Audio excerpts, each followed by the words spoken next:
Hi everybody, Jake here at DmaxStore. Today we're going to be installing this S&B intake on this 2018 GMC Canyon with the 2.8 liter Duramax engine. Now we chose to go with S&B because they're one of the best intake companies around. There's a few things that I really like about this kit versus the others. The first being the clear polycarbonate lid that's on top of the air box. That's going to allow you to see the status of your air filter. If it's dirty, if you need to change it, or if you can go another few thousand miles. That is one of my favorite things. Pop the hood, take a peek, there you go. You know if you need to change your air filter. It also comes with these premium seals. These are all going to be silicone and they're rated to over 400 degrees, so you know they're never going to crack or break over time. Also comes with a secondary air scoop. So this is going to scoop in a lot more air than your factory air box. This is going to pull nice cold air from the fender well, feeding the back of the air box as well as the factory intake area. You're going to have all these injection molded plastic pieces that are going to be a direct replacement for your map sensor. Take out the old intake and slap in the new one. You can see it's already got threaded holes here, so all you got to do is put that map sensor in and everything is provided to make your truck function properly. If you're upgrading your 2.8 LWN Duramax, it's strongly recommended that you go with an aftermarket air filter. If you're going to be doing tuning or turbo or any of those kind of modifications, I strongly recommend upgrading your intake as it's going to allow you to have the maximum amount of airflow. Even when you upgrade all that stuff, you can add another 100 horsepower. The S&B air intake will float 16.2% better than factory. It's going to allow all those components to have the proper amount of air to feed your engine. Even if you're living in the state of California, you can still do this upgrade. S&B finally got their CARB EO number. Let's go ahead and throw this sticker on your cowl. You'll be able to pass smog with no issues. All right, so here you can see the factory air filter and the S&B. This one is just going to be a flat air filter with not a lot of surface to filter all that air. This S&B one is going to have a lot more area. It's going to be able to properly filter all that air, and it's going to have a lot higher flowing design as well. So it's going to go right into that intake box. It's going to keep it away from that hot engine bay heat and keep you cold air going into your engine for optimal performance. Since we're talking about the air filters, you can notice that this one is white. So this is going to be the S&B dry media filter. So you're going to go ahead and replace this one if it ever does get too dirty. Now S&B does also offer their cleanable oiled filters as well. Since we're in kind of a dusty environment in Nevada, a lot of that dust is just going to cake up that oiled filter. So I like the dry one. Usually we use it with a filter wrap as well, really to get the longest service life out of these filters. But the oiled one is a really good option if you're kind of in a not as dusty climate. But 9 times out of 10, I'm going to go with the dry filter. Here you can see the main intake pipe. I mean, you could just see the difference between the S&B and the factory one. The factory one has this resonator built in. All that's going to really do is baffle the air and just mix stuff up, so it's not going to be as clean or free-flowing as this S&B one. Ditch this resonated intake pipe and go with the S&B one. That's going to be much more free-flowing with smooth airflow all throughout. All right, and here you can see the size difference between the two inlets. So it's going to be right after the air filter comes in. This is where your factory one's coming in. And that's only a couple inches.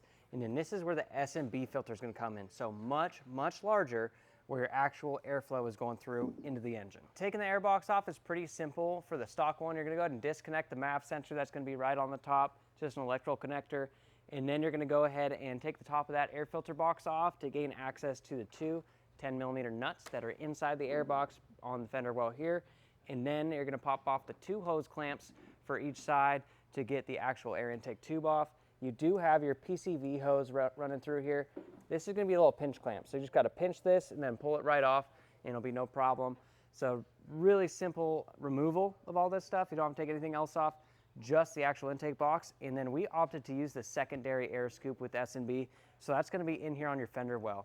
All right, and since we use that secondary air scoop, we actually had to remove the fender liner, which is a bunch of T20 Torx bits. And then you're going to take out this intake tube. So it's just sitting up inside that fender well up against there for another place for the intake to get some cold air. So the S&B one has a much larger version of this that's going to be able to hook right up and work much better than the factory one. So we're going to show you guys how to install this S&B intake on your GMC Canyon. All right, so it's pretty simple install, not a lot of tools required. So you're going to need a couple ratchets. We got a 1/4 and a 3/8. You're going to need a couple wrenches. So we got a 10 and an 11mm there. You're going to need a couple sockets, 10 and 11mm there as well. And then a flathead and Phillips head screwdriver, and then a T15 Torx bit. And what's going to make this a whole lot easier is an electric ratchet. If you're taking out the fender liner, they're pretty long screws, so an electric ratchet will really speed up this process. We're going to start the install by installing the secondary air scoop. You're going to place this right under the coolant tank and just leave it there until the air box goes in.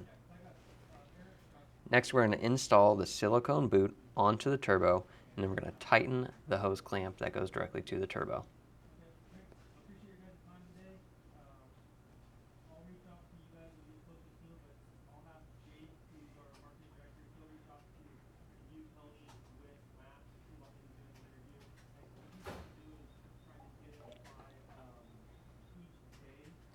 We're going to go ahead and install the MAF sensor with the provided spacer and gasket, and then you're going to want to make sure that you actually do use the S&B supplied hardware.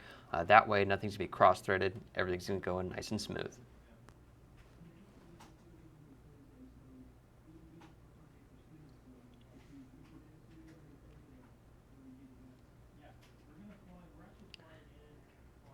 Go ahead and install the intake tube and tighten down that lower hose clamp to secure that tube into place.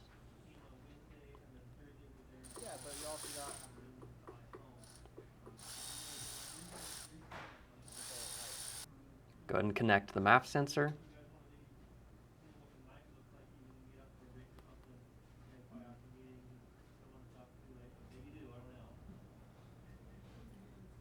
Now it's time to install the air box.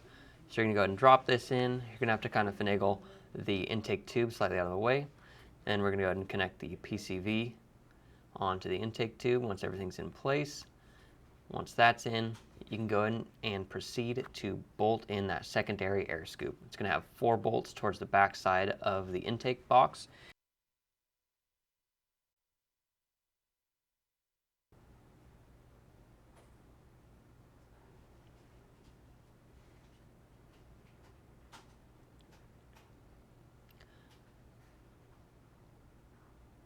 Once that's in, you can go ahead and install the air filter. And you're going to go ahead and connect that right to the intake tube that's come through the air box. And you'll tighten up that hose clamp to make sure it's nice and secure.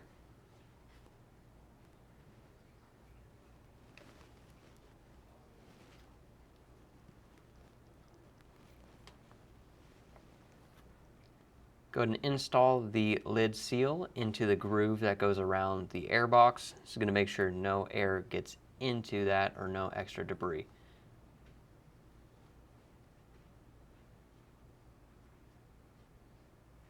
Once that's in, you can go ahead and install the clear S&B acrylic cover. This is going to be really easy to install. Just throw in the 4 bolts. You can tighten those down. We like to leave the film on top until we're completely done bolting that down, so there's not going to be any scratching on that nice pretty intake that you got. And there you go, pretty easy install. So we've been driving this for a couple weeks now, and I mean, it made a huge difference over the factory intake. You can definitely feel a little bit more power, and holy shit, this thing is loud.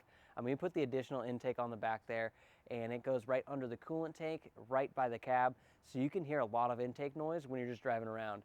From about 1500 to 2200 RPMs, I mean, you have kind of a low grumble. Then above that, you've got a little bit of a turbo whistle. You can really hear that air flowing into the engine. It's really cool, but you can also take that off. If you don't want all that noise, you can take it off, and it makes it a lot more mild, makes it sound a lot better for a daily driver, or if you really don't like that super loud intake noise. So I mean, you got a couple different options with this S&B intake. It flows way more air than stock. It has a clean or oiled filter available. I personally always prefer to run dry filters on these turbocharged engines just because they are very sensitive with the MAF sensor. If any oil gets on there, it just kind of doesn't work right. In order to prevent that, we just go ahead and go with the dry filter. That way there's no chance of over oiling and causing any issues. I really like the clear lid on the S&B intake because you can see the condition of the filter at all times. Just pop the hood real quick, take a peek under there, and you're good to go. Get your S&B parts at DmaxStore.com.